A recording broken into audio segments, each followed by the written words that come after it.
Olá a todos, sejam bem-vindas, sejam bem-vindos a mais um Quem Fez História, essa série especial em comemoração aos 90 anos do Diário do Comércio. Nessa série, a gente conta histórias de empresas que cresceram, prosperaram por décadas e décadas e décadas. Eu sou Helder Lima e a gente tem hoje uma história para contar de uma empresa que tem um enorme impacto econômico e social no nosso estado. Hoje a gente vai falar do maior fabricante de produtos de nióbio do mundo, a CBMM. Mas eu nunca estou sozinho nessa série especial do DC. A gente está sempre muito bem acompanhado da jornalista do DC, Sandra Carvalho, que vai me ajudar a contar essa história. Como é que você está, Sandra? Tudo bem? Ei, Helder! Olá para todos. Estou animada, quero saber mais da história dessa empresa que produz essas coisas, né? Esses produtos tão importantes hoje na atualidade. Exato, a gente vai fazer uma viagem virtual para aprender um pouquinho mais sobre os produtos de nióbio.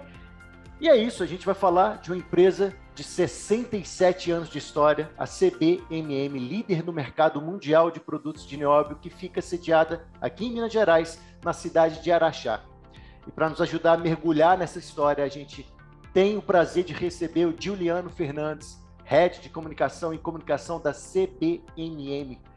Juliano, muito prazer, muito obrigado por você ter esse espaço na agenda para bater um papinho com a gente aqui. Seja bem-vindo à nossa casa, o DC. Por favor, se apresente para a nossa audiência. Muito obrigado, Helder. Muito obrigado, Sandra. Para nós é um motivo de muita honra, muito orgulho estar fazendo parte de uma história de 90 anos. Eu vou chamar de DC, carinhosamente de DC, então um ícone aí do jornalismo orientado aí a apoio à indústria, aos negócios em Minas, assim como a CBMM, uma empresa de longa data mineira. É uma grande oportunidade aqui de poder estar trazendo contribuições, informações. Então, eu sou o Juliano, como você apresentou, estou aqui há 4 anos já na CBMM com a missão e a responsabilidade da comunicação corporativa e também do marketing global da CBMM, uma missão muito grande aí de apoiar a agenda de crescimento, desenvolvimento do nosso negócio, que traz também contribuições não só para Araxá, mas para todo o estado de Minas Gerais e, por que não, até para o país. Com certeza. Prazer é todo nosso de ter você aqui hoje. Eu quero começar do início da empresa. A primeira pergunta que a gente vai formular, como é que tudo começa? Quando e por que a CBM é criada em Araxá? Quais são as pessoas envolvidas, o cenário, as circunstâncias? Conta um pouquinho dessa história para a gente, por favor. Bom, tudo começa em 1955. Existia na época, e é interessante a gente lembrar o contexto da época, porque ajuda a explicar. Metais, materiais, a gente vivia a Guerra Fria, né? Então era muito importante aí os países aí encontrar novas soluções de materiais. E foi descoberta uma potencialidade mineral do minério que existe em Araxá, que é o pirocloro. Então, é o pirocloro de Araxá. E se entendia, praticamente não existia aplicação, mas existia algumas visões de que isso poderia, de alguma forma, ser importante para o futuro de alguns países nesse momento. E aí, esse pirocloro tem essa reserva tradicional em Araxá. E a história da empresa começa com atividade de comercialização, venda desse minério. Então, pirocloro, de forma natural. Foi assim que começou a tentativa empresarial e que não deu certo. Eu vou contar um pouquinho do porquê não deu certo essa jornada, né, com esse entendimento e o que é que aconteceu na sequência da história da CBMM até ela começar a ter, de fato, sucesso e fazer o que ela faz hoje. Então, conta para a gente aí o que aconteceu, que essa empresa mudou, o que houve aí, o próximo capítulo. Bom, e como cada busca de soluções, né, existem várias opções aí de elementos químicos, de metais, materiais, e foi entendido que muito mais importante do que a reserva, ou tão importante quanto a reserva mineral, era ter a tecnologia para conseguir se produzir o metal ou metais a partir desse minério. E a nossa visão empreendedora e tecnologia partiu, né, com 2 caminhos. O primeiro, tentar desenvolver tecnologias competitivas para se produzir um metal que é o nióbio. Então, aqui já começa a esclarecer o que às vezes é motivo de confusão. Nióbio é metal não é minério e ele é produzido, esse metal, através de alguns recursos minerais que existem em abundância na crosta terrestre, em quase todos os países, aí, pelo menos os continentes no mundo. Araxá é uma dessas reservas minerais, mas todo o segredo, se é que eu posso dizer, segredo do sucesso, mas a avenida de crescimento da CBMM passa pelo desenvolvimento de tecnologias industriais competitivas para se produzir esse metal. Então, é uma empresa orientada à metalurgia e à química. E o outro pilar importante era convencer o mundo de usar esse metal nas aplicações. A nossa jornada começou com o aço. Então, hoje, talvez é meio moderno falar em inovação aberta, mas a CBMM, desde os seus primórdios, na década de 60, por volta de 65, teve a visão que inovação aberta era importante já na época. Nós estabelecemos linhas de parceria, desenvolvimento de aplicações e convencimento de aplicação das tecnologias em vários centros do mundo. Então, Sheffield, na Inglaterra, que era um grande centro da metalurgia, da siderurgia, Pittsburgh, nos Estados Unidos, no Japão e assim por diante. Então, esses dois pilares trabalhando juntos é que começou, de fato, a dar atração e a gerar, de fato, negócio e relevância para o que é hoje a CBMM após 67 anos. Aliás, uma curiosidade para vocês, exatamente no dia de hoje que nós estamos gravando, nós estamos celebrando em Tóquio 50 anos de CBMM no Japão, junto com as principais siderúrgicas, centros acadêmicos e agora já a nova fronteira aí de outros materiais. Então, vejam só, 50 anos de CBMM sendo reconhecida no Japão, assim como desceu, uma história de longa data. Juliano, parabéns. Muito bacana você estar dividindo isso com a gente aqui, para o nosso ouvinte e para o nosso espectador. Hoje é dia 4 de outubro, a gente está gravando no dia 4 de outubro. Parabéns aí para vocês da CBMM. Eu queria entender o seguinte: lá no começo, era necessário desenvolvimento em pesquisa, em tecnologia. De onde vieram os primeiros pesquisadores? E também, quando de fato vocês começam a produzir os primeiros produtos de nióbio? Bom, voltando um pouco na minha fala sobre esses dois eixos principais que eu reforço. Então, quando a gente fala dos processos fabris, tecnologia industrial, a gente entendeu que era muito importante. A gente estava construindo uma ciência, uma tecnologia nova, desconhecida no mundo. Então, foram criadas parcerias, especialmente no Brasil, com grandes centros universitários, centros acadêmicos, para conseguir desenvolver tudo isso. Então, é correto dizer que é um grande orgulho mineiro, e mais do que mineiro, nacional, porque foi uma união da academia com a empresa privada, no caso nós. Algumas referências também em Minas Gerais nos apoiaram muito e continuam nos apoiando nessa jornada. Então, basicamente, cientistas, pesquisadores e pessoas de referência na tecnologia, principalmente dessa cadeia aí metalúrgica, química, né, a partir da mineração, que foi construído esse conhecimento. Começando aí, então, por volta da década de 60 e acelerando na década de 70. Do ponto de vista de aplicação, de convencimento do mundo, das grandes siderúrgicas e outras cadeias de materiais que começaram a adotar, aí foram cientistas e pesquisadores do mundo todo. Então, eu citava anteriormente o centro de Sheffield, na década de 60, 70, era um dos principais centros de tecnologia siderúrgica do mundo. Tem muita gente europeia, muita gente envolvida nesse trabalho conosco. Idem nos Estados Unidos. Os Estados Unidos é um país que sabe trabalhar muito bem essa união academia-empresa, então foi muito importante para nós essa relação com Pittsburgh, onde, inclusive, a gente continua com uma sede. Pittsburgh, para quem eventualmente é menos íntimo do aço, era o principal centro de aço, né? Não só de aço e de alumínio dos Estados Unidos, se mistura com a história da própria indústria americana. E, como eu citava aqui do dia especial de hoje, na Ásia, citando aqui, só para dar um exemplo, o Japão, que a gente está completando 50 anos, os grandes centros acadêmicos e empresas e parceiros japoneses também participaram dessa jornada. Ou seja, é uma construção de como produzir muito brasileira e como aplicar. Eu diria que é correto dizer que é internacional, em parcerias de longo prazo, que nós acreditamos muito na visão de longo prazo. Entendi. Eu pulei uma pergunta aqui, esqueci de te perguntar, que teve, desde o começo, né, até agora, teve uma mudança na composição societária da CBMM. Né? A gente vê aqui que teve a entrada do grupo Moreira Salles, teve a participação, né, da Codemig, que acho que até hoje. Eu queria que você contasse para a gente como que se deu essa alteração naquela época. Com essa visão, então, orientada à tecnologia, à aplicação, expansão do mercado, que faz parte do DNA da CBMM, ela está muito ligada à visão empreendedora da família Moreira Salles, que continua como controle acionário da empresa, ou seja, uma empresa de controle acionário brasileiro. E 65, né, é uma data muito importante, é onde a gente começa a acelerar essa agenda, então, toda orientada a desenvolver tecnologia de processo e comercializar somente produtos industrializados de nióbio. Como eu dizia lá no começo, a empresa nasce com uma tentativa de exportar minério e ela deixa essa visão ao longo do tempo, muito orientada pela visão empreendedora dos Moreira Salles. E, obviamente, a partir daí também tem uma relação societária que nasce com outros sócios. Então, isso acaba evoluindo na história. Hoje, 70% do controle acionário está na mão da família Moreira Salles, como desde a década de 60.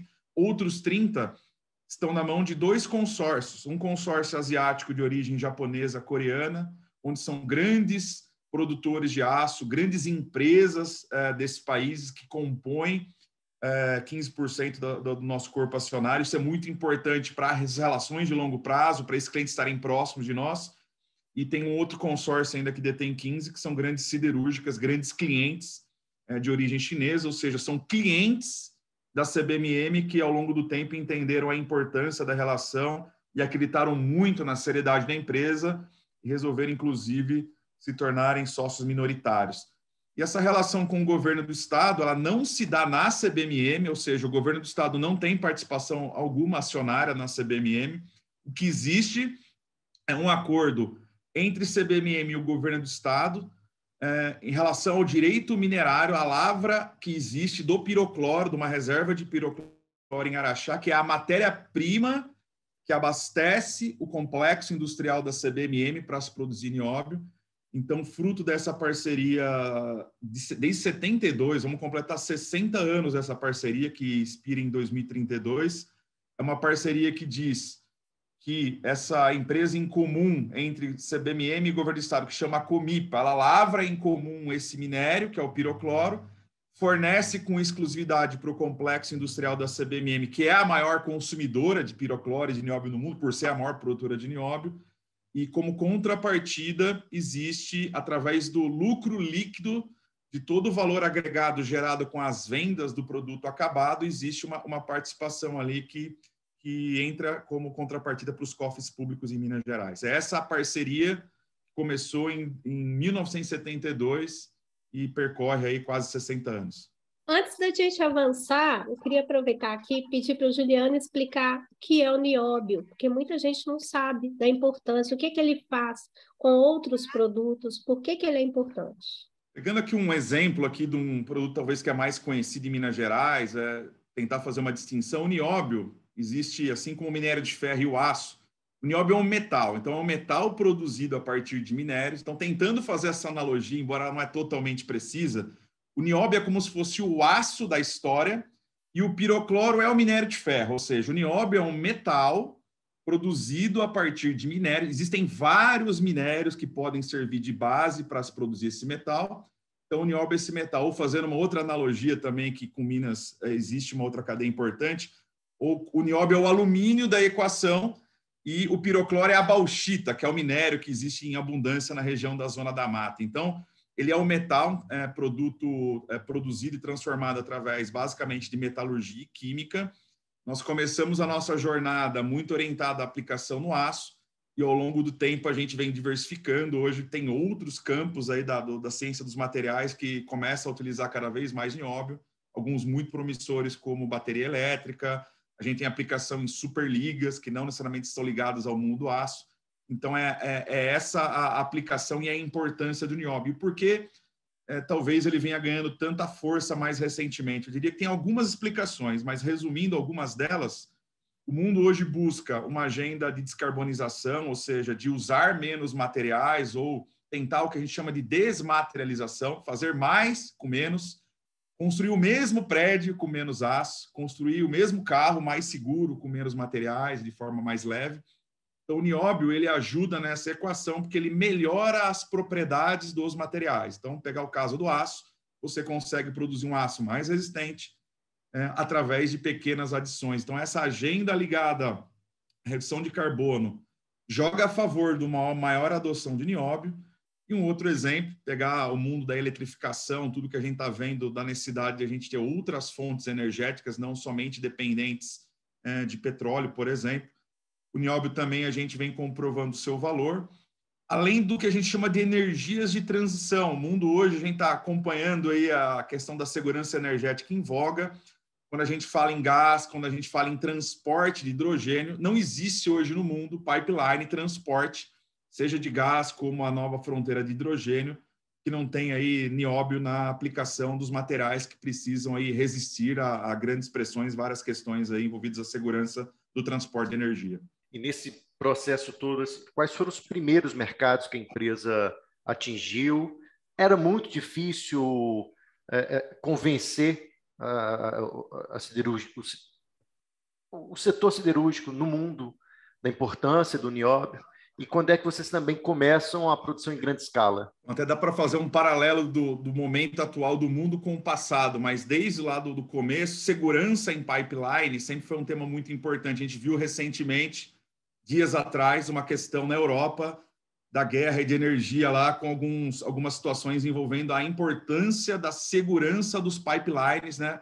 Os estão embaixo do mar ou até os terrestres. Então, esse tema da segurança em transporte de energia, um mundo muito orientado a óleo, depois, hoje mais óleo e gás, sempre foi um tema importante. Então, quando a gente tem segurança de materiais envolvidos, foi a principal fronteira que acabou ajudando a acelerar a adoção de nióbio. No caso, aí na siderurgia, os pipelines hoje são todos construídos com aço.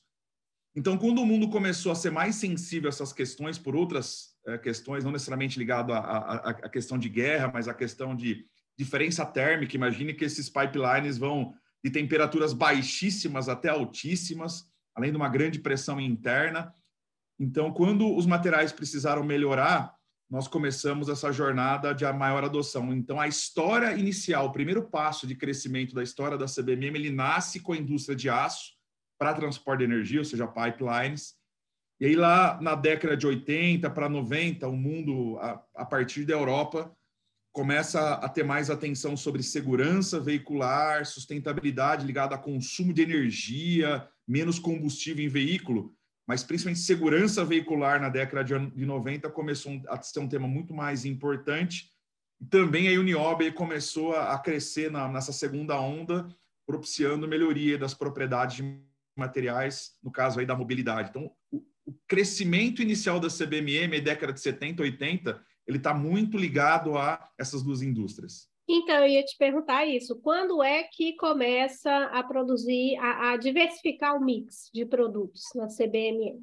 Nós até cerca de 30 anos atrás, a gente tem um nicho de mercado que é fora da siderurgia, que está muito ligado ao mundo aeroespacial, aeronáutica, as turbinas de avião. Então, a gente, lá atrás, a gente já tinha aplicações fora da siderurgia, no mundo aí, para quem é das ciências materiais, que a gente chama de superligas. Então, imagina aí foguetes, aviões e coisas desse tipo. Então, é ciência de materiais no estado da arte.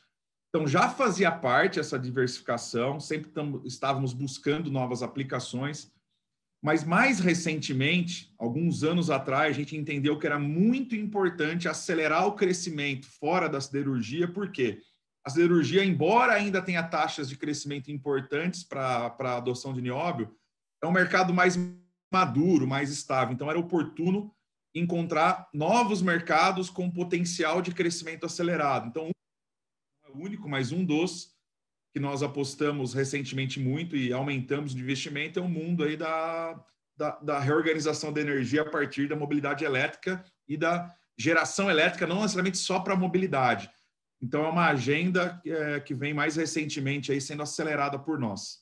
Antes da gente começar a gravação ali, a gente estava conversando um pouco e você chegou a comentar sobre, eu queria que você passasse para a nossa audiência. Vocês frisam muito na comunicação de vocês que vocês não são uma empresa exportadora de minério, vocês são uma empresa de produtos de nióbio, alto valor agregado. Eu queria que você deixasse isso mais claro para a nossa audiência. Bom, acho que voltando um pouco no raciocínio lá da história, né? Então a empresa começa com uma tentativa de exportar minério, ou seja, a pirocloro, ela não traz sucesso, não teve sucesso, e quando na década de 70 a gente começa a acelerar a jornada de somente buscar desenvolver e comercializar essas aplicações de nióbio, ou seja, produtos de nióbio, na década de 70 a CBMM deixa de exportar qualquer tipo de minério, né? Então, a CBMM, a partir daí, nunca mais exportou minério. Então, desde então, somente produtos de nióbio.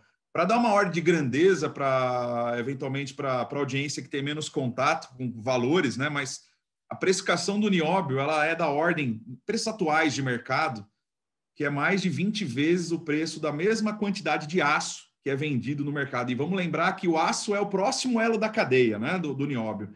No alumínio, mais de 10. Então, o valor agregado que é precificado, o nióbio, na sua aplicação, ele é muito maior do que o próximo elo da cadeia. Então, é isso que nos faz afirmar que é uma exportação, uma comercialização de valor agregado.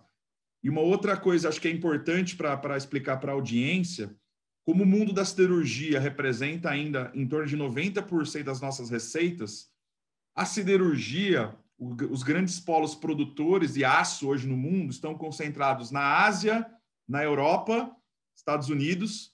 O Brasil é importante, mas ele não tem a mesma escala desse país. Então, é natural que para uma empresa crescer, ela precisa ir atrás dos maiores mercados em termos de volume. Então, essa é a explicação para a CBMM exportar quase 97% da sua receita. Mas não é verdade, isso é um erro, de que o Brasil não adota nióbio no índice importante. Na verdade, o Brasil é um dos que tem os maiores índices de adoção de nióbio na produção siderúrgica. A gente tem um indicador que é gramas de nióbio por aço produzido. O Brasil é uma das maiores referências, a gente tem história de décadas, assim como foi feito com outros países, no desenvolvimento da evolução da siderurgia no Brasil, novas aplicações na construção civil, em veículos e outras. Com a cadeia brasileira, nós trabalhamos há muito tempo com todas as siderúrgicas, inclusive todas as plantas em Minas Gerais que produzem, e também a relação de desenvolvimento de tecnologia com a academia, centros de pesquisa e até com o próprio Sistema S ligado à FIENG, ele é histórico. Então, essa afirmação de que o Brasil não tem um nível de adoção relevante, que deveria agregar mais valor, ela não é totalmente correta.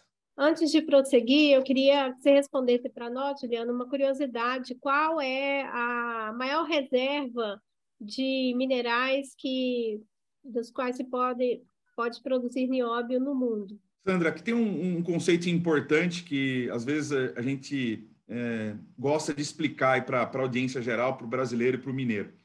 Então, depósitos ou recursos minerais que podem servir para a produção de nióbio, eles são abundantes no mundo. Nós temos aí mais de 85 quantificados em todos os continentes. Então, o conceito de que os recursos minerais estão concentrados no Brasil é um erro. Essa é uma afirmação errônea. Agora, no conceito da geologia, recurso ou reserva, ele tem um conceito importante que é, quando a gente passa na denominação, é o que está em uso, ou seja, eu tenho mais de 85 depósitos, mas é natural, como nós temos poucos produtores ainda de nióbio no mundo, e o maior produtor é a CBMM, que é em Araxá, portanto, aquele recurso mineral que está abastecendo a planta da CBMM, ele é o maior em uso. Então, é correta a afirmação de que mais de 90% desses recursos ou reservas que estão sendo utilizados estão, nesse momento, em atividade no Brasil, mas é errada a afirmação de quem fala de que os recursos minerais ou depósitos minerais para os nióbios estão, em sua grande maioria, concentrados no Brasil. Essa é uma afirmação errônea. No Brasil, no caso, em Araxá. Em Araxá, a maior em uso é a de Araxá, é essa da coparticipação CBMM e Governo do Estado, porque a CBMM, como maior consumidora de nióbio, é a maior consumidora de minério, por ser a maior produtora de nióbio, ela exclusivamente consome os recursos minerais dessa reserva de Araxá, portanto, a maior em uso, nesse momento, é de Araxá. Entendi. Então, agora eu vou prosseguir com a pergunta que eu ia te fazer, é sobre mão de obra, sobre qualificação. Ao longo da história, como que foi isso? Como que foi qualificar? Como que foi treinar? Tem uma parceria com a FIENG? Como que isso funcionou? Como é um negócio que nasceu como único, como pioneiro, né? Então, alguns conhecimentos muito específicos.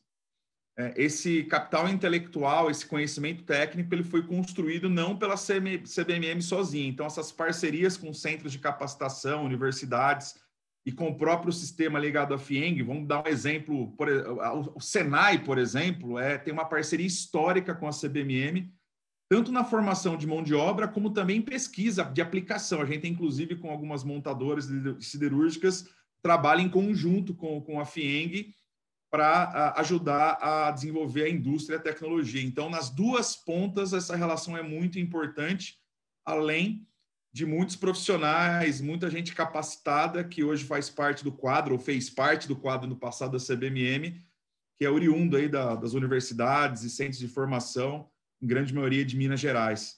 Não daria aqui para citar somente alguns, que não seria justo com tantos centros que nos ajudarem, continuam nos ajudando aí com a formação de mão de obra capacitada no Brasil. Queria falar agora, Juliano, sobre a agenda ESG, de responsabilidade social, ambiental, governança corporativa.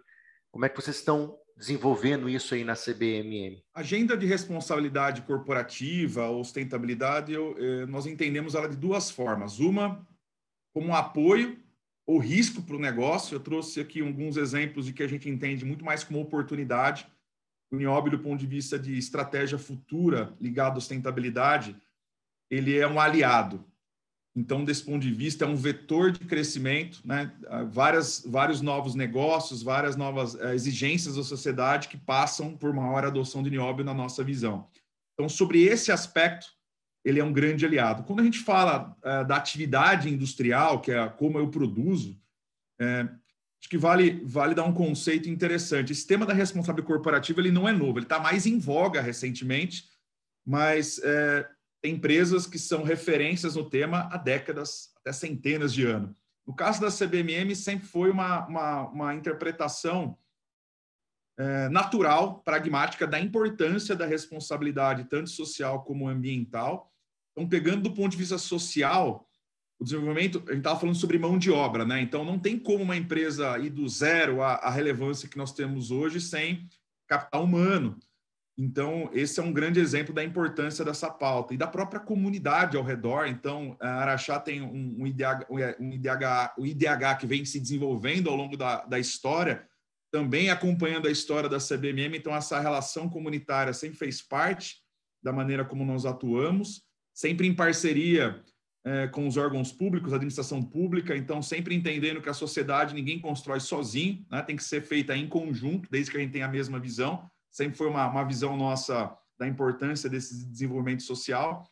E quando nós falamos aí, por exemplo, da parte ambiental, que hoje está muito em voga aí no setor metalúrgico, siderúrgico, até de mineração, a importância de temas ligados à preservação de bioma. Eu diria que no nosso caso brasileiro, mais do que o carbono pelo carbono, nós estamos falando de proteção de bioma, porque nós estamos no Cerrado, como CBMM, um dos biomas mais ameaçados. Mas é interessante, a gente sempre teve a visão que com o potencial expansão do complexo, obviamente qualquer complexo industrial de qualquer atividade, você está interferindo no bioma, porque você precisa de área para fazer a sua fábrica. Mas a gente sempre teve a visão que a gente tinha que devolver mais, ou seja, regenerar ou proteger fauna e flora numa taxa maior do que a nossa expansão. Isso vem da década de 70, não vem de agora.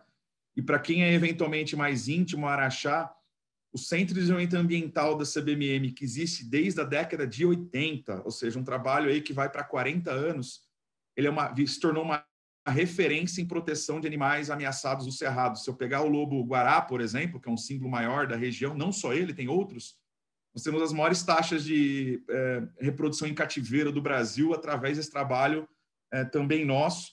E do ponto de vista, além da preservação, a educação. Então, também desde a década de 80, a Araxá se tornou uma referência em educação em temas do Cerrado. É um trabalho em parceria conosco.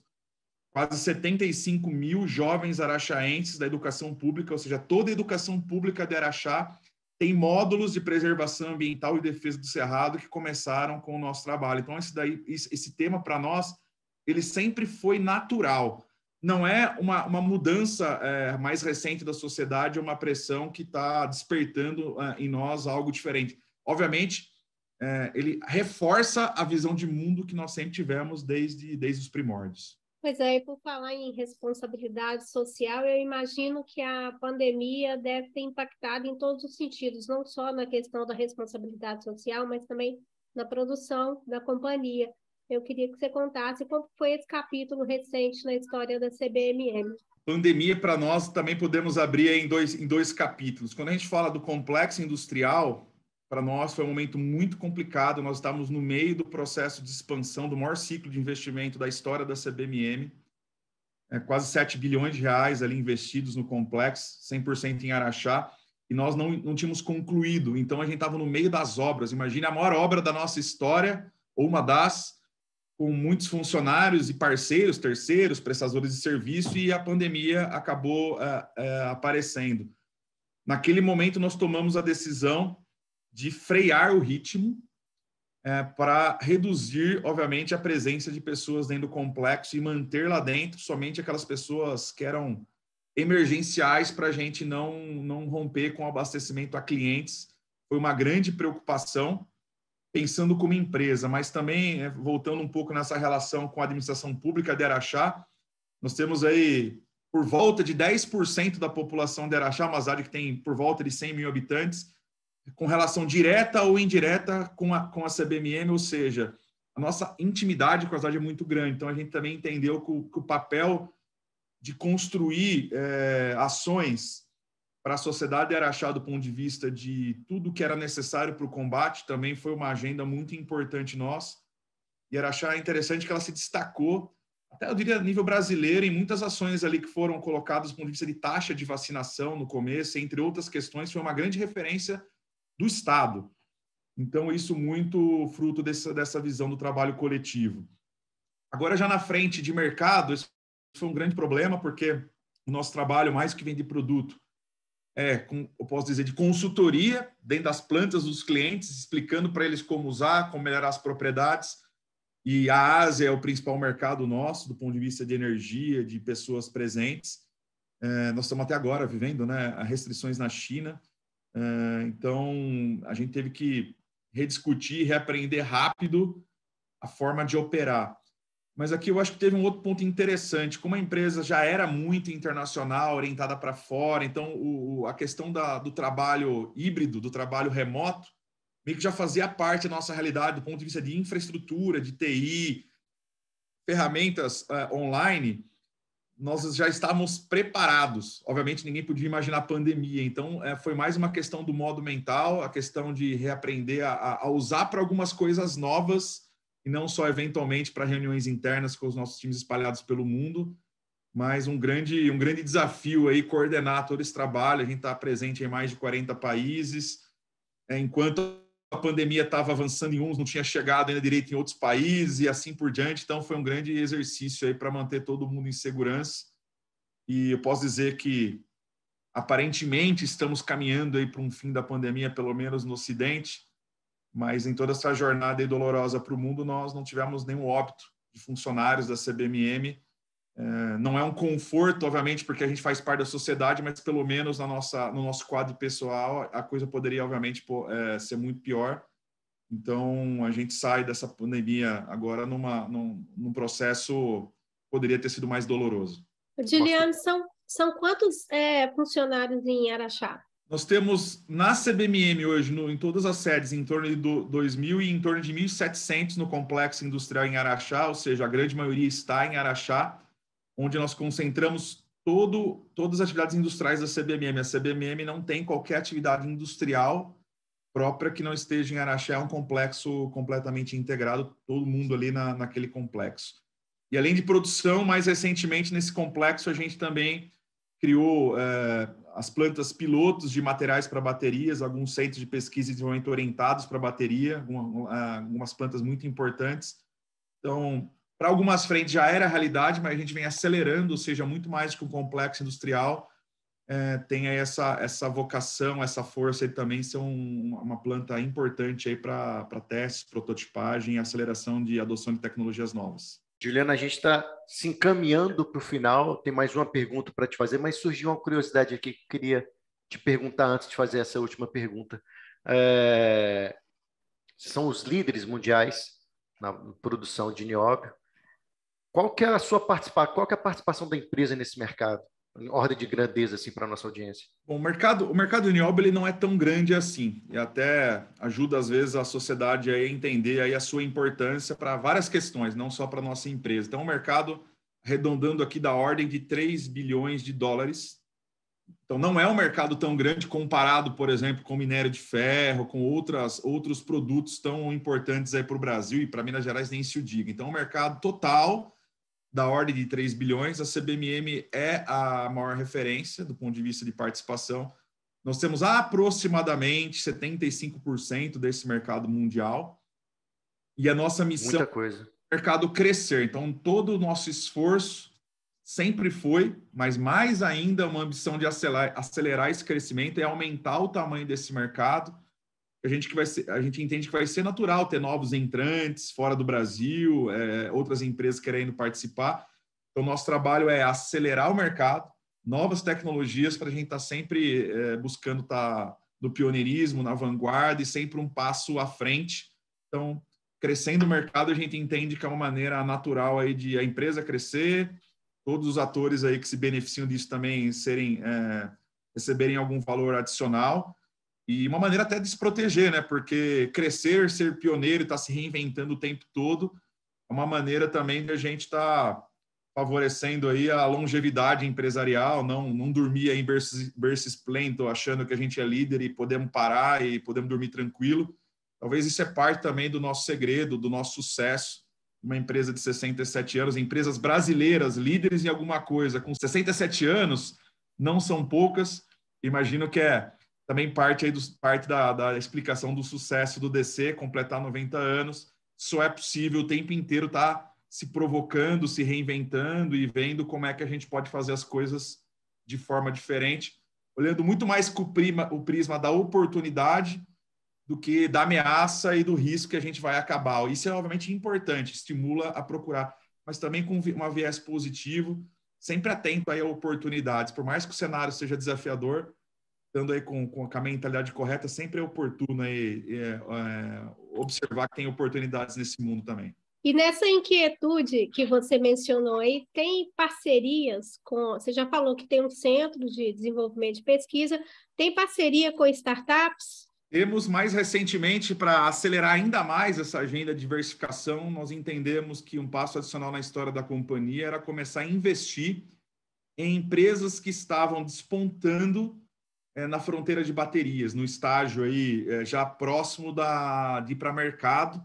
E a gente entendeu que era importante olhar o mundo todo, a história da CBMM está sempre olhando o mundo todo, e nós começamos a fazer um processo de pesquisa, encontrar essas oportunidades. Estamos olhando, criamos uma área dedicada a novos negócios, e mais recentemente aí nós anunciamos investimento em algumas empresas. Então temos uma referência na Inglaterra, que é um spin-off da Universidade de Cambridge, que é uma empresa que está chegando agora com a tecnologia com nióbio nas baterias. Aliás, aproveito aqui, abro um parênteses, às vezes tem confusão sobre isso. Não existe bateria de nióbio, é bateria com nióbio. As baterias continuam sendo com lítio como tecnologia principal de transporte ali dos elétrons, são baterias de lítio com adição de nióbio, ou no lado positivo ou no negativo da bateria, que tecnicamente se chama de cátodo ou ânodo. Então, nós estamos olhando aí empresas que estão se destacando na adoção de nióbio, seja nesse lado positivo ou negativo da bateria, para trazer propriedades melhores para essas baterias. Então, essa spin-off de Cambridge é um exemplo. Fizemos a mesma coisa, investimento numa outra que é um spin-off da Universidade da Califórnia, ou seja, uma grande referência ali naquela região ali próxima ali do Vale do Silício. Temos empresas investidas em Singapura, spin-off da Universidade Nacional de Singapura. E estamos aí continuando esse trabalho de observação e com esse objetivo não é investir dinheiro e ter remuneração sobre esse dinheiro investido no crescimento da startup. Na verdade, nossa agenda é estar próximo dessas empresas para a gente trocar conhecimento, acelerar a adoção de nióbio, mas uma agenda de aumentar o tamanho do consumo de nióbio, seja ele em qualquer aplicação. É um pouco essa a intenção nossa com essas empresas. Então, temos aí então essas empresas referências no mundo com um pouquinho aí do DNA e com um pouquinho com o pé aí de Araxá, Minas Gerais, aí se conectando, que eu acho que deveria ser um motivo também de orgulho para todo mineiro. Juliano, eu quero te pedir desculpa porque eu estou sempre encaminhando para a última pergunta, mas você sempre me fala uma coisa que me surge mais curiosidade ainda. Fique à vontade. Antes de fazer a última pergunta, você falou agora sobre bateria de lítio que tem nióbio. Eu queria saber, quando uma bateria de lítio, qual que é o benefício de uma bateria de lítio que também tem nióbio, qual que é o benefício dela para quem não tem? Bom, então nesse conceito que a bateria tem o polo positivo e negativo, o nióbio tem propriedades e vantagens diferentes em ambos os lados. Então, num dos lados, pegar o caso do cátodo, né, que o pessoal chama de cátodo aí no mundo das baterias. Você precisa de estabilidade na composição química, então são vários elementos, vários metais, então essa estabilidade é importante para que, por exemplo, uma bateria não pegue fogo. Então, quando a gente começa a ver aí acidentes, ônibus pegando fogo na França, ou até scooters na Índia começando a pegar fogo, o que está acontecendo ali? A estabilidade química daquele componente, ele não foi muito bem desenhado. Então, o nióbio, ele, ao ser acrescentado nessa química em pequenas quantidades, ele ajuda nessa estabilidade, ou seja, quando você recarrega e descarrega, você aumenta a segurança. E já no outro lado, no lado do ânodo, uma das principais valores aí que o nióbio está se comprovando é permitir a recarga ultra rápida. Então, hoje, um dos maiores problemas aí das baterias é você ter que esperar tempo enquanto se recarrega. Então, pegar um caso aí até de um celular, evoluiu muito em caso de celular, mas num carro ainda demora muito tempo. Então, ninguém quer parar e deixar de andar com o carro aí por horas até que ele se recarregue. Então, essa propriedade da recarga ultra rápida, ela vem muito em função de soluções com nióbio. Não é bala de prata, como a gente costuma dizer, que vai ter essa solução para tudo. No mundo da energia, a gente entende que a customização, a especificidade é o que designa ali, define a química. Então, a gente tem projetos, mais de 40 no mundo, com quase todos os grandes produtores aí da cadeia de baterias e grandes centros acadêmicos, para estar o tempo inteiro fazendo proposições de customização. E alguns desses projetos que a gente começou há 6, 7 anos atrás, essa agenda nossa começa lá atrás com ciência, passa para tecnologia e estamos chegando perto agora da adoção. Alguns projetos de 4, 5 anos atrás é o que estão chegando agora próximo à comercialização. E aí uma curiosidade aí para o mineiro, o primeiro ônibus de recarga ultra rápida que o mundo vai ver é uma parceria nossa com a Toshiba japonesa e a Volkswagen, a grande empresa alemã de veículos, tanto de passeio como veículos comerciais.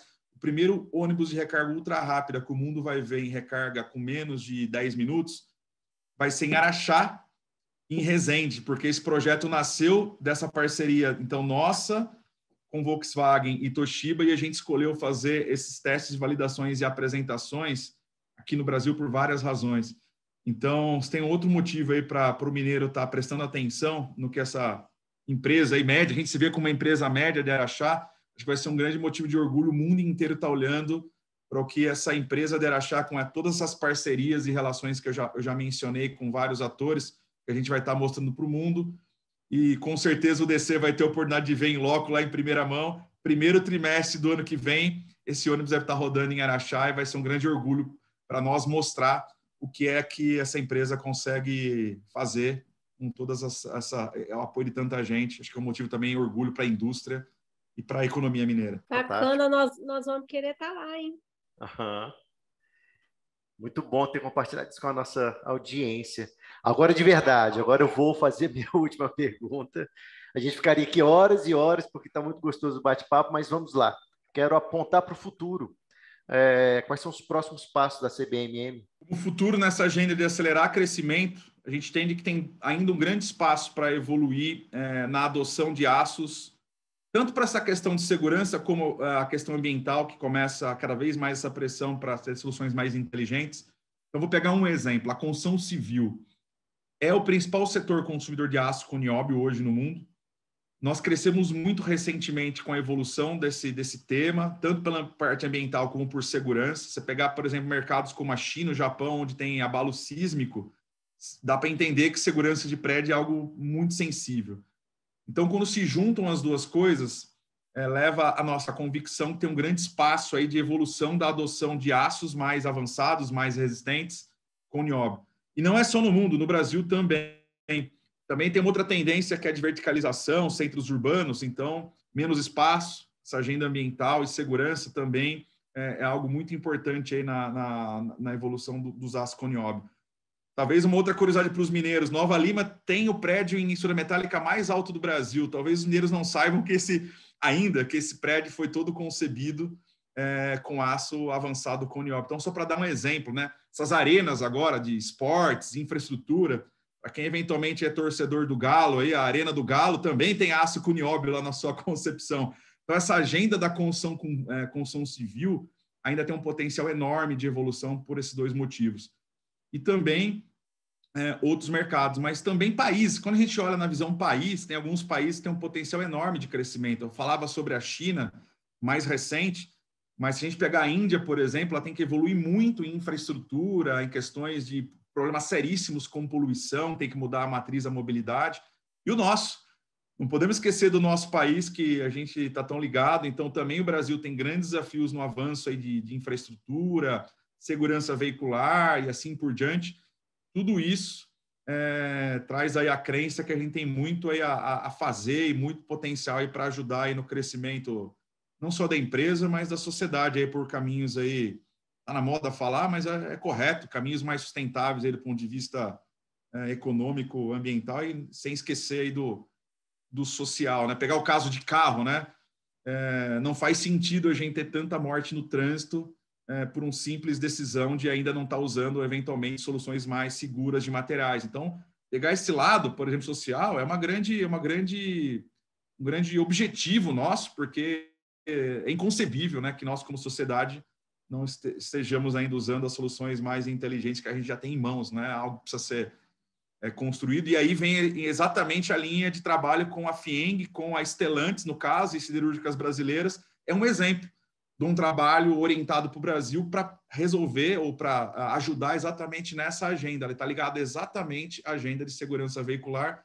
Tudo isso é feito aí em ligação com o CIT Senai em Minas Gerais. Juliano, muito obrigado pelo seu tempo.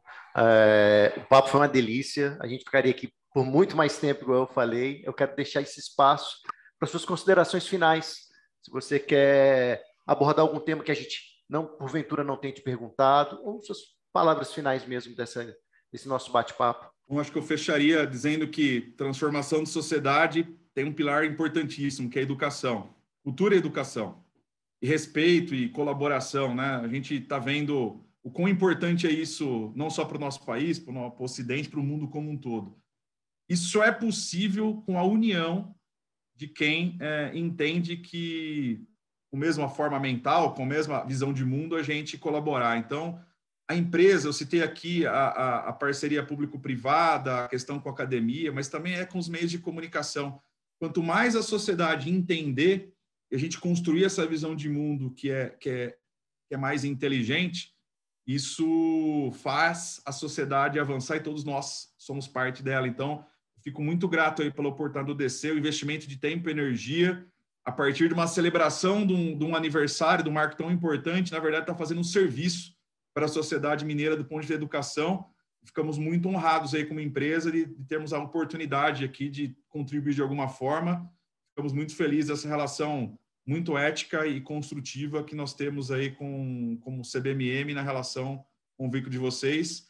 E só posso fechar com parabéns para vocês, porque se a gente tem 67, alguém que está em pé e crescendo com 90 é uma grande inspiração para nós, independente do setor de atuação. Bacana, muito obrigado e parabéns para vocês também hoje, né? Agradecemos. Espero que tenha ajudado aí a conversa, viu? Foi maravilhoso. Juliano, muito obrigado. Sandra, tenho certeza que você adorou. Eu gostei muito também.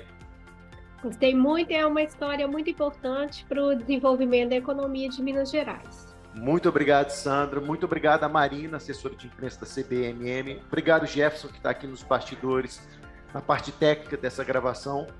E obrigado a você, nossa audiência. Esperamos vocês no próximo episódio de mais um Quem Fez História. Grande abraço, até lá.